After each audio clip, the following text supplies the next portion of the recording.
Cartel attacks a little girl, but they didn't know about her war dog. The afternoon sun cast a golden glow over the quiet suburban neighborhood as Laura Thompson pulled into the driveway of their modest two-story home.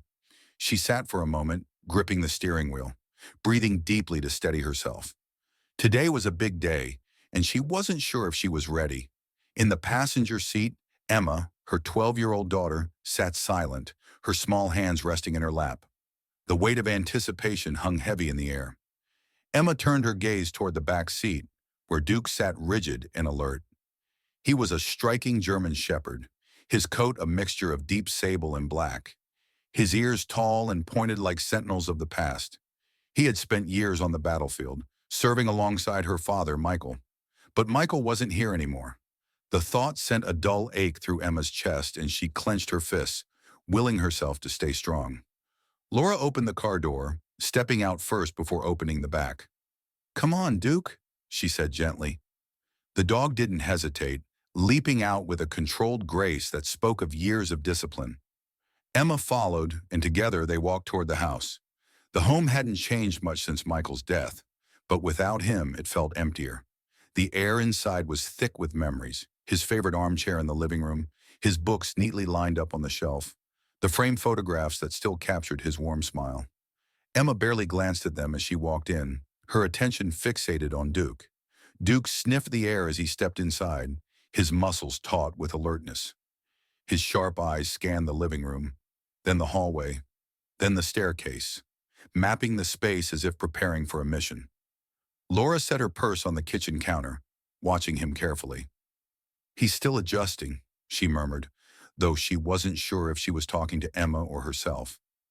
Emma knelt down, hesitating before reaching out to touch Duke's fur. She had known him for years, but this felt different.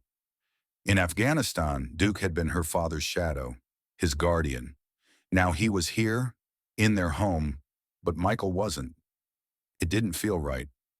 She swallowed hard and whispered, "Hey, boy." Duke turned his head slightly, his deep brown eyes locking onto hers. For a moment, nothing else existed. He stepped closer, pressing his nose against her palm. Emma inhaled sharply, warmth spreading through her chest. It was as if Duke understood the emptiness, the grief, the longing.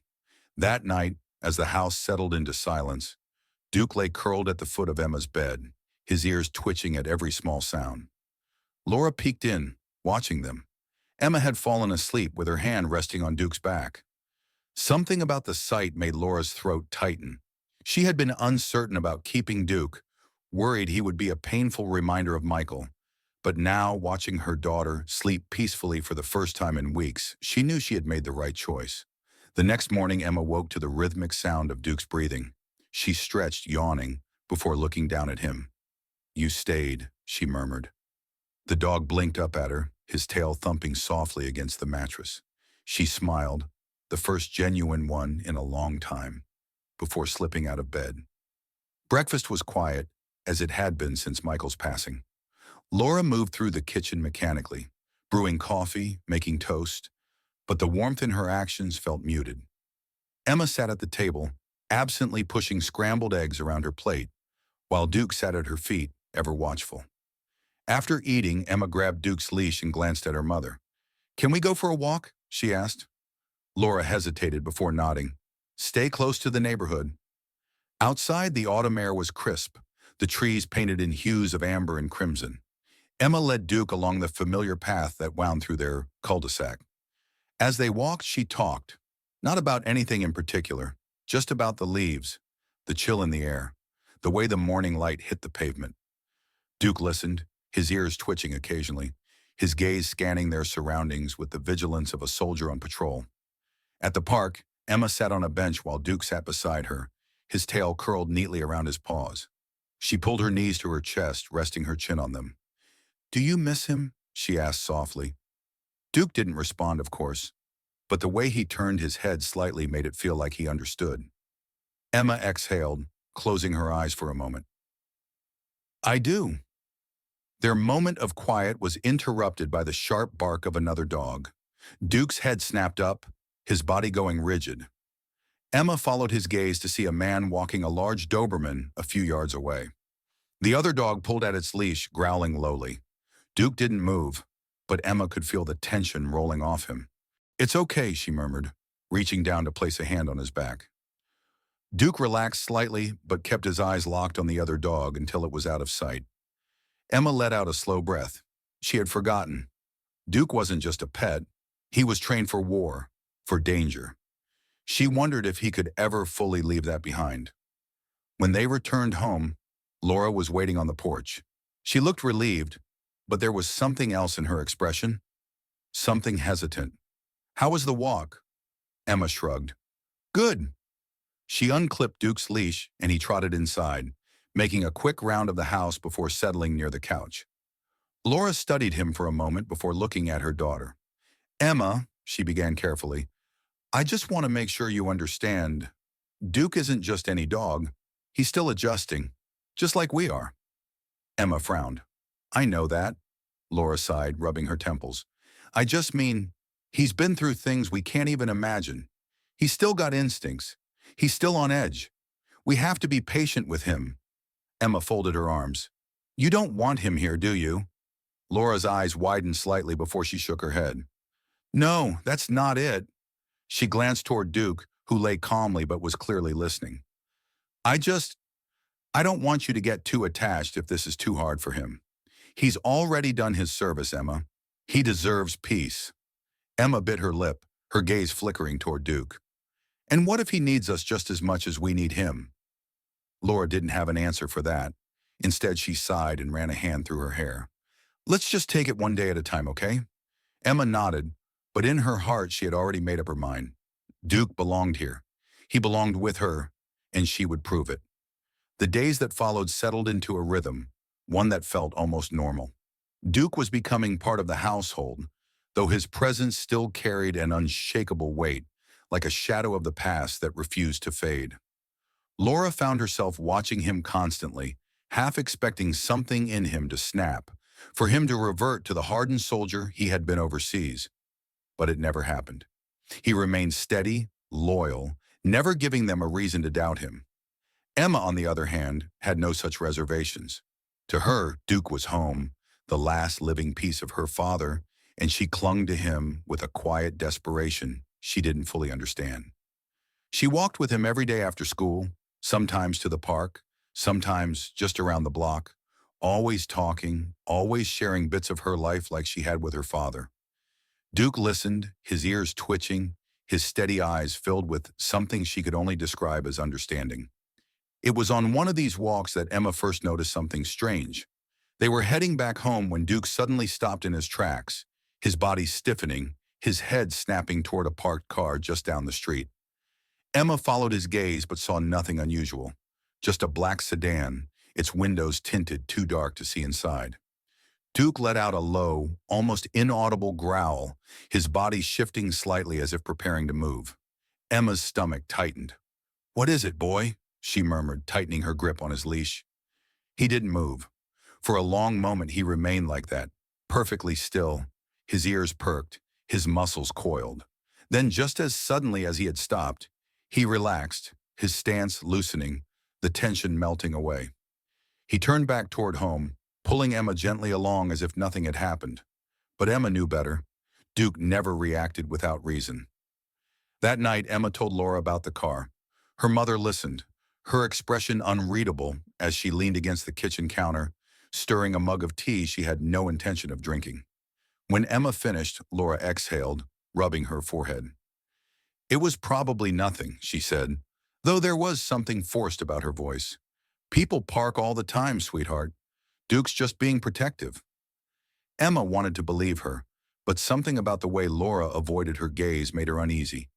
"It felt different," Emma insisted, "like he really thought there was danger." Laura's grip on her mug tightened slightly before she turned toward the sink, dumping the untouched tea down the drain. "He's been through a lot," she said after a long pause.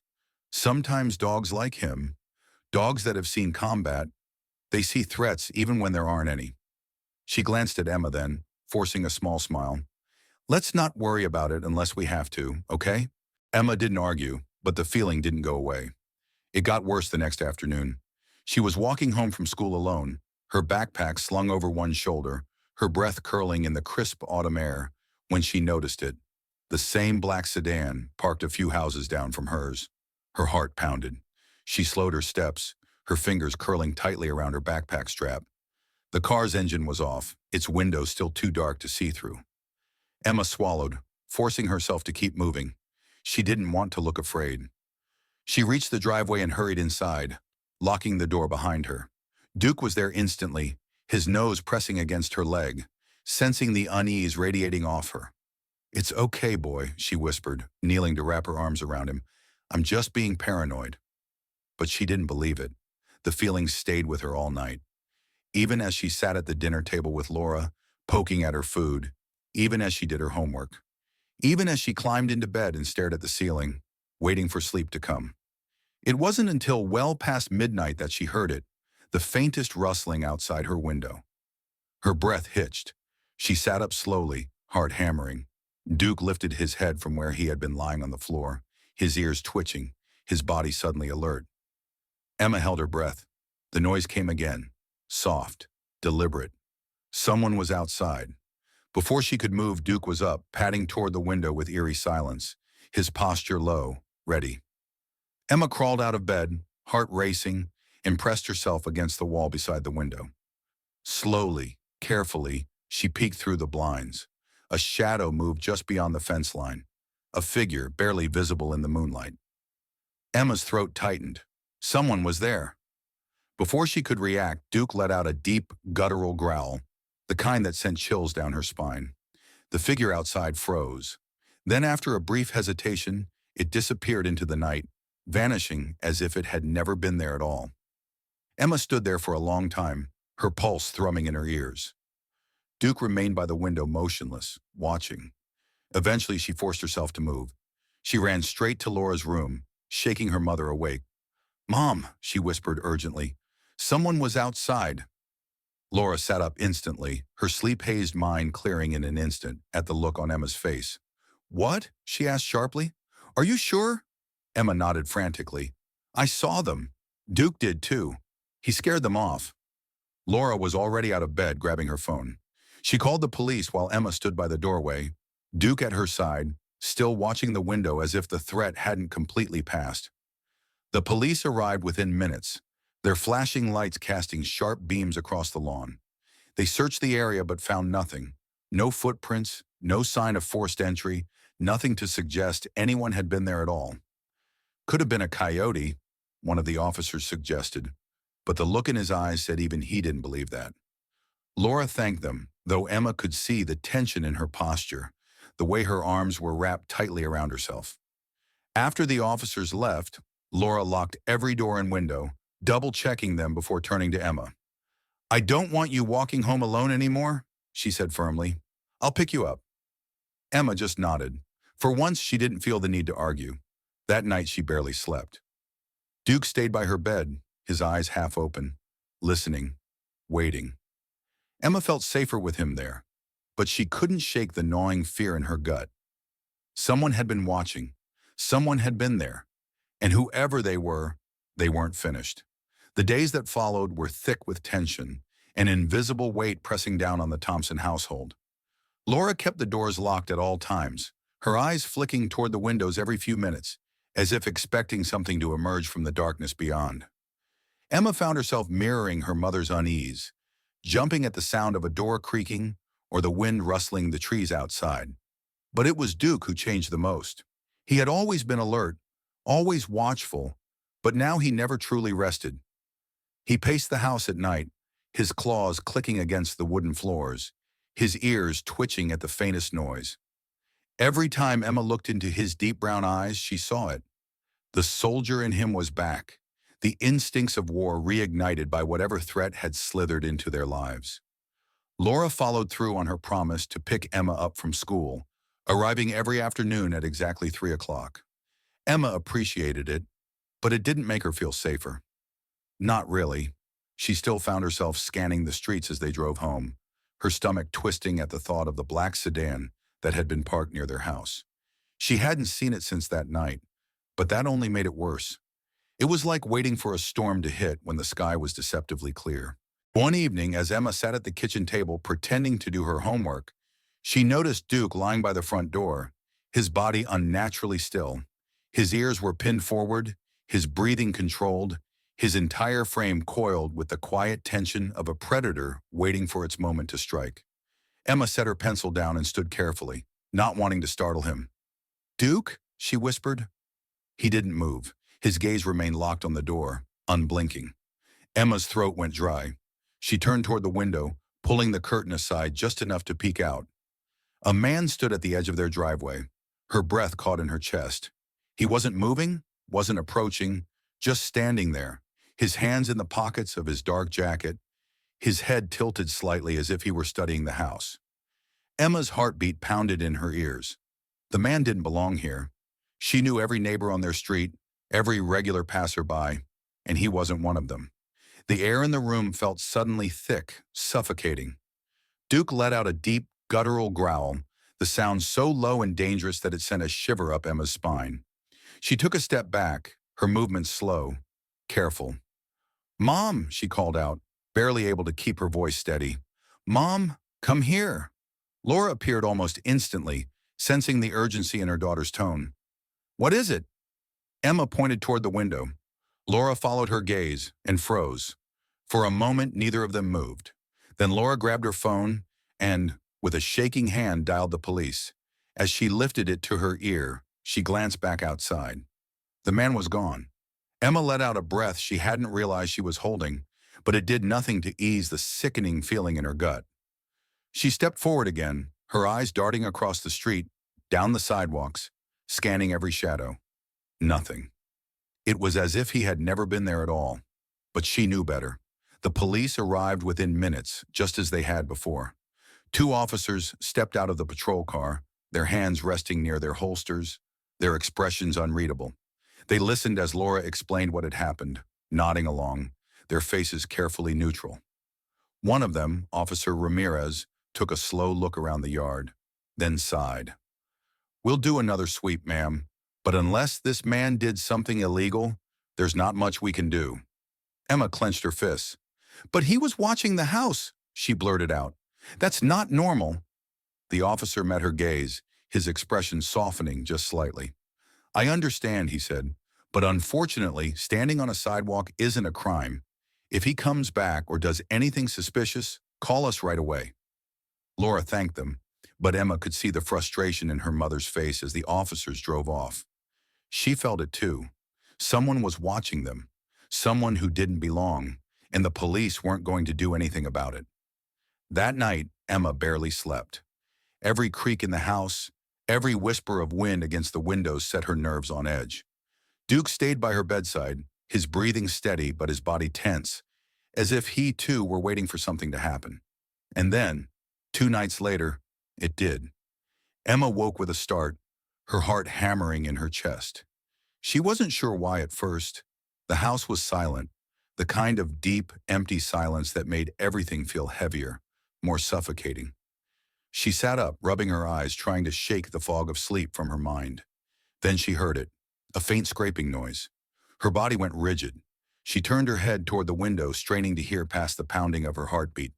The noise came again, louder this time, as if someone were dragging something against the siding of the house. Duke was already up. He moved like a shadow, slipping toward the window without a sound, his muscles drawn tight, his ears twitching at every slight disturbance. Emma felt her blood turn to ice. She reached for her phone with trembling fingers, her breath coming in shallow gasps. The noise stopped. Duke remained by the window, his body rigid, his head tilting slightly as he listened. Emma hesitated, every instinct in her screaming to wake her mother, to run, to do something. But before she could, the silence was shattered by the unmistakable sound of the back gate creaking open. Emma's stomach dropped. Duke growled, a sound so low and menacing that it made the hair on the back of her neck stand up. He turned sharply, moving toward the bedroom door in an instant. Emma scrambled out of bed, her entire body thrumming with adrenaline. She sprinted to Laura's room, throwing the door open without hesitation. "Mom," she gasped, "someone's in the backyard." Laura jolted awake, disoriented, but the urgency in Emma's voice had her moving in an instant. She reached for her phone, dialing the police again, But before she could say anything, Duke let out a sharp bark. And then the security light outside flickered on. Emma rushed to the window, her hands shaking. A figure stood in the backyard, just beyond the reach of the light, his face hidden in the shadows. For a split second, Emma thought he might run. But then he did something far worse. He turned his head slowly toward the window, toward her, and smiled. It wasn't a friendly smile. It wasn't even a smirk. It was something colder, something deliberate, a warning. Emma's breath caught in her throat. Laura was yelling something into the phone, but Emma barely heard her. The figure lingered for another second, then turned and disappeared into the darkness.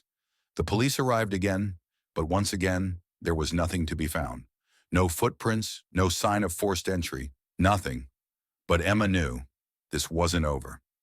The following days passed in a haze of unease, the kind that settled deep into Emma's bones and refused to leave. Laura had the locks changed, installed new security cameras, and even arranged for extra patrols through their neighborhood. But none of it felt like enough.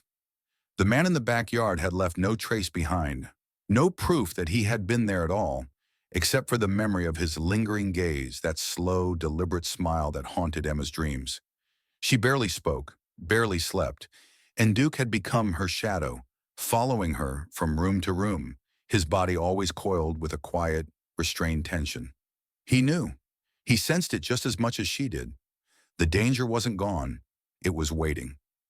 Laura tried to pretend things were normal, but Emma could see the fear in her mother's eyes, the way her hands trembled when she locked the doors at night, the way she startled at unexpected sounds. She was trying to be strong for Emma's sake, but Emma didn't need the act. She needed answers. And if no one was going to give them to her, she would find them herself. That Saturday, she convinced her mother to let her walk Duke around the block. Laura hesitated, then agreed, but only if they stayed close. Emma nodded, grabbing Duke's leash, but as they stepped outside, she wasn't interested in the familiar path around the neighborhood. She had something else in mind. She led Duke toward the edge of their cul-de-sac, her pulse quickening as they neared the house where she had first seen the black sedan. It wasn't parked there anymore, but that didn't matter. Someone had been watching them from that spot, and Emma needed to know why. She paused on the sidewalk, pretending to adjust Duke's leash while her eyes scanned the house. It looked ordinary, like any other home on their street. Gray shutters, a neatly trimmed lawn, a car in the driveway. But something about it felt off. Duke stiffened beside her, his ears pricking forward, his posture going rigid. Emma followed his gaze to a second-story window. The blinds were pulled halfway down, but she swore she saw movement, a shifting of shadows just behind the glass. Her breath hitched. Someone was inside watching them. She swallowed hard, gripping Duke's leash a little tighter, forcing herself to turn away, to keep walking, even as the hairs on the back of her neck stood on end. That night, she barely ate. She sat at the dinner table pushing her food around her plate while Laura pretended not to notice. Duke lay at her feet, completely still, his body tense, his breathing slow and measured. When Emma finally excused herself and retreated to her room, she didn't go to sleep. She sat by the window, staring out into the night, waiting. And just past midnight, her patience was rewarded. A car rolled slowly down the street, its headlights dimmed, its engine a low hum in the silence. Emma's fingers tightened around the windowsill as she watched it crawl past their house, then turn the corner, disappearing into the darkness. A part of her wanted to believe it was nothing. A neighbor coming home late, a lost driver, but she knew better. Duke's low growl confirmed it. The next morning, Emma made a decision. She wasn't going to sit back and wait for something bad to happen. She needed to be ready. After breakfast, she grabbed her backpack, stuffed it with a flashlight, a notebook, and her father's old pocket knife, the one Laura didn't know she had, and set out with Duke. She didn't have a solid plan, but she knew where she had to start. The house. She walked past it casually, Duke at her side, her fingers curled tightly around his leash. She forced herself not to look at the window again, not to hesitate, but instead of continuing down the street, she took a sharp turn and slipped into the narrow alley that ran behind the row of houses. Duke moved beside her silently, his steps careful, his ears twitching at every small noise. Emma kept going until she reached the backyard of the house. The fence was tall, but there was a small gap near the bottom where the boards didn't quite meet the ground. She crouched down, peering through. The yard was empty, but something caught her eye. Faint boot prints in the dirt, leading toward the back door. Her pulse spiked. Someone had been here recently. She reached into her bag, pulling out the small notebook. If she couldn't get inside, she would at least take notes, record anything that seemed unusual. She sketched the layout of the yard, the position of the windows, anything that might be useful later. Then Duke tensed beside her, his growl barely a whisper, but enough to send a chill down her spine. Footsteps, slow, deliberate. Emma froze, her breath trapped in her lungs as she listened. The steps moved toward the back door. Then a metallic click, a lock. Someone was unlocking the back door. Emma barely had time to react before it swung open. A man stepped out, his face partially obscured by the shadows. He wore dark jeans, a black jacket, his hair short, his movements sharp and precise. He turned his head slightly, scanning the yard, and for one terrifying moment, Emma thought he was looking directly at her. She clamped a hand over Duke's muzzle, holding her breath, praying he wouldn't make a sound. The man stood there for what felt like an eternity before pulling something from his pocket, a phone. He held it up to his ear, speaking in a low voice. Emma strained to hear, but his words were too muffled. Then after a few seconds, he turned and disappeared back inside, closing the door behind him. Emma exhaled shakily, releasing her grip on Duke. Her heart was hammering so hard she thought it might burst out of her chest. She needed to leave. Now slowly, carefully, she backed away from the fence, keeping low, keeping silent. Duke moved with her, his body still tense, still on high alert. They didn't run, not until they reached the end of the alley. Only then did Emma break into a sprint, her feet pounding against the pavement, her breath coming in short, sharp gasps. She didn't stop until she was back home, bursting through the front door, slamming it shut behind her. Laura spun around, startled. "Emma, what?" "I need to tell you something," Emma gasped, and as she stood there, her hands trembling, her heart racing, she realized that whatever danger had been lurking in the shadows, it was closer than she had ever imagined. Laura's expression shifted from startled to concerned as she set down the dish she had been drying. "Emma," she said slowly, stepping closer. "What's going on?" Emma's breath was still ragged, her hands shaking as she tried to collect herself. Duke stood by the door, his body rigid, his gaze locked on the window as if expecting someone to be right outside. Emma swallowed hard. "I saw him, Mom. The man. He was at that house, the one where the black sedan was parked." Laura's brows knitted together, but her voice remained controlled. "Are you sure?" Emma nodded furiously. "I was in the alley. I saw him come out the back door. He was on the phone. I couldn't hear what he was saying, but it was him." Laura inhaled deeply, her fingers tightening around the edge of the counter. Emma could see the way her mother was processing the information, trying to decide whether to believe her or dismiss it as paranoia. "Emma," she began, "I know things have been scary lately, but—" "I'm not imagining it," Emma snapped, her voice cracking with frustration. "Duke knows it too. He growled just like he did that night in the backyard. He sensed something was wrong before I even saw the guy. And Mom, there were boot prints in the dirt right near the door. Someone's been watching us. They've been planning something." Laura pressed her lips together, running a hand through her hair as she turned toward the window, staring out into the street as if the answers might be waiting there. The silence stretched between them, thick with tension. Finally, she exhaled sharply. "Okay," she said, her voice firm. "We're going to the police. Now." Emma's stomach twisted. The police hadn't been able to do anything the last time. Would this time be any different? Still, she nodded, grabbing her coat as Laura reached for her keys. Duke stayed close, his tail low, his eyes still locked onto the window, as if he too was waiting for something to happen. The drive to the station felt agonizingly slow. Emma kept glancing over her shoulder, half expecting to see the black sedan trailing behind them. But the roads were empty, the streetlights casting long, eerie shadows across the pavement. When they finally pulled into the parking lot, Laura wasted no time. She marched inside, Emma and Duke right behind her, and approached the front desk. "I need to speak to someone about an ongoing threat to my home," she told the officer on duty. "Now." A few minutes later, Officer Ramirez, the same officer who had responded to their previous calls, led them into a small office.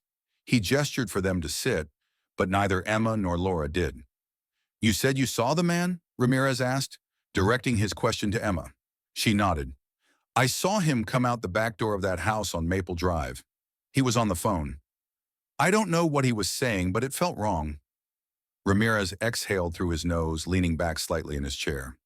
"Emma, I believe that you saw something, but we can't just go knocking on people's doors because a man stepped outside to take a phone call." Frustration flared in Emma's chest. "He's been watching us," she insisted. "The same car was parked outside our house for days. Then he showed up in our backyard. And now I find him sneaking around at night? That's not a coincidence." Ramirez looked at Laura. "Ma'am, I understand your concerns. I really do. But without a crime being committed, there's not much we can do. We don't have probable cause to search that house." Laura's jaw tightened. "So we're just supposed to sit around and wait until he does something?" Ramirez hesitated. "Not necessarily," he said carefully. "What I can do is request additional patrols in your area. Maybe station an unmarked car nearby for a few nights. If he really is watching you, he'll slip up, and when he does, we'll be ready." It wasn't enough.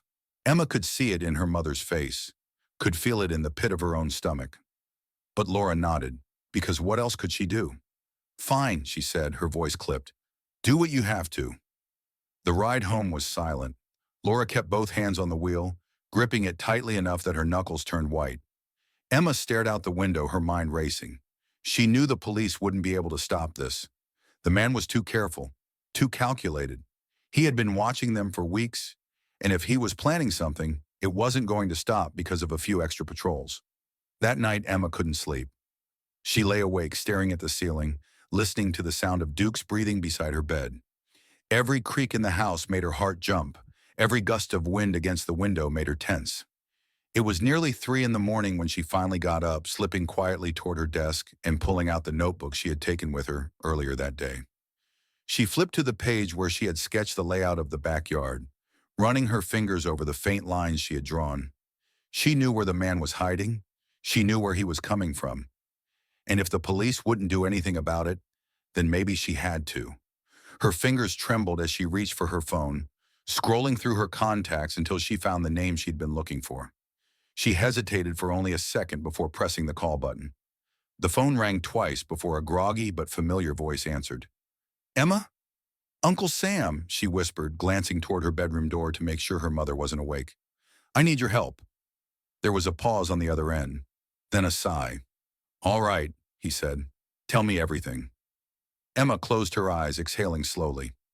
This wasn't over. Not even close. Emma sat on the edge of her bed, her grip tightening around the phone as she listened to the steady breathing on the other end of the line. Uncle Sam, her father's younger brother, was quiet, but she knew him well enough to recognize the way his silence carried weight. He was thinking, processing, just as he always had when her father was alive. Finally, he exhaled. "Emma, listen to me. If this guy's as dangerous as you think, you can't go looking for trouble. You need to let the police handle it." Emma swallowed hard, glancing toward Duke, who lay by the door, ears twitching, his body rigid even in rest. "They won't do anything," she whispered, keeping her voice low so her mother wouldn't hear. "They keep saying there's no crime, no evidence. But I know something's wrong, and Duke knows it too." There was another pause, and then Sam's voice dropped into something lower, more serious. "All right, tell me everything. Don't leave anything out." Emma did. She told him about the car, about the man watching their house, about the footprints in the dirt, about sneaking behind the Maple Drive house and seeing him come out the back door. Sam didn't interrupt, didn't rush her, and when she finally finished, there was a long silence before he muttered, "Damn it." Emma's stomach twisted. "What?" Sam sighed. "I've been hearing things. Some old buddies of mine told me there's been some activity stateside, ex-military types getting involved in ransom schemes, targeting families they think have money or leverage. This guy you're seeing, he isn't some random creep, Emma. He's professional." Emma's blood turned to ice. "Ransom," she repeated, her voice barely above a whisper. I don't know for sure, Sam admitted, but it fits. Your mom works at the bank, right? What if they think she has access to something valuable? A code, an account, anything they could use? Emma's hands clenched into fists. So what do we do? I'm on my way, Sam said immediately. I'll be there by morning. Until then, don't leave the house. Keep the doors locked. And Emma, if you see him again, don't engage. Let Duke do what he does best. Emma nodded, even though he couldn't see her. Okay, she whispered. Just hurry. She barely slept the rest of the night, jolting awake at every sound. Duke stayed close, his body pressed against the side of her bed, his presence a solid wall of protection between her and the darkness outside. When morning finally came, she felt like a ghost, her limbs heavy, her mind fogged with exhaustion. Laura noticed, of course. You didn't sleep, she said over breakfast, watching Emma carefully. Emma hesitated, then made a decision. Uncle Sam's coming, she said, setting her fork down. I told him everything. Laura blinked, clearly caught off guard. Emma, you shouldn't have. He believes me, Emma interrupted. He thinks they might be after you because of the bank. Something flickered in Laura's expression. Fear, realization. But she didn't deny it. Instead, she nodded slowly. Then we wait for Sam, she said, her voice tight. And we don't take any risks. Hours passed, the tension stretching thin like a wire ready to snap. Emma stayed close to Duke, her mother barely leaving her side, both of them waiting, watching. And then, just after noon, the black sedan returned. Emma saw it first, her breath catching in her throat as it rolled slowly down the street, crawling like a predator sizing up its prey. She grabbed Laura's arm, dragging her toward the window. Mom, she whispered. Laura's entire body went rigid. The car idled for a moment in front of their house, and Emma could swear she saw movement behind the tinted windows. Then slowly, it pulled into the driveway of the house on Maple Drive. Emma's pulse hammered. He's still there, she said, barely able to breathe. He's still watching us. Duke growled low in his throat, his body shifting into a tense stance. Ready, waiting. Laura grabbed her phone, dialing the police with shaking hands, but Emma knew they wouldn't get here in time. She knew deep down that today was different. Because this time, he wasn't just watching. This time, he was going to make his move. The doorbell rang. Emma and Laura froze, staring at each other. Duke bared his teeth. Go upstairs, Laura whispered urgently. Now! Emma shook her head. Number, I'm not leaving you. Another ring, this one longer, impatient. Then a voice. Mrs. Thompson. It was smooth, calm, too polite. Emma's skin crawled. We know you're in there. No need to make this difficult. Laura clenched her jaw, gripping her phone tighter. The police are on their way, she called out, her voice steady despite the fear beneath it. A pause, then a chuckle. We both know they won't get here in time. Emma's heart pounded. The locks, the security cameras, the extra patrols. None of it mattered. They had planned for this. The front doorknob rattled. Then Duke launched forward. It happened fast. The window near the porch shattered, and Duke moved like lightning, bounding through the living room, his growl a deep, terrifying thing that sent chills down Emma's spine. She barely had time to react before the front door burst open, a dark figure pushing inside. Duke didn't hesitate. The man barely had time to raise his arm before Duke was on him, knocking him back with enough force to send him sprawling. The impact sent a sickening crack through the air, and the man screamed as Duke's teeth sank deep into his forearm. Emma grabbed Laura's hand and pulled her back, her breath coming in ragged gasps. The man thrashed, but Duke held firm, his growls reverberating through the house. Then another figure appeared in the doorway. Emma's stomach dropped. A second man, taller, broader, holding a gun. Laura pulled Emma behind her, but before the man could raise the weapon, something else happened. A gunshot rang out, loud, deafening. The man in the doorway stumbled back, cursing as a second shot sent him to the ground. Emma turned just in time to see another figure stepping inside, gun drawn. Uncle Sam. He moved quickly, efficiently, kicking the second man's gun away before turning to Duke, who still had his teeth locked onto the first attacker. Let go, Sam ordered. Duke hesitated, then released his grip, stepping back with a final warning growl. The sirens came next, flashing lights painting the house in red and blue. Officers stormed in, taking control, barking orders, but Emma barely heard them. She was still shaking, still processing. It was over. Sam holstered his gun, turning to Emma and Laura. "Told you I'd get here in time." Laura let out a breathless laugh, tears spilling down her face as she pulled Emma into a tight hug. Duke sat beside them, his chest rising and falling steadily, his eyes locked on the men being dragged away in cuffs. He had done his job, and he always would.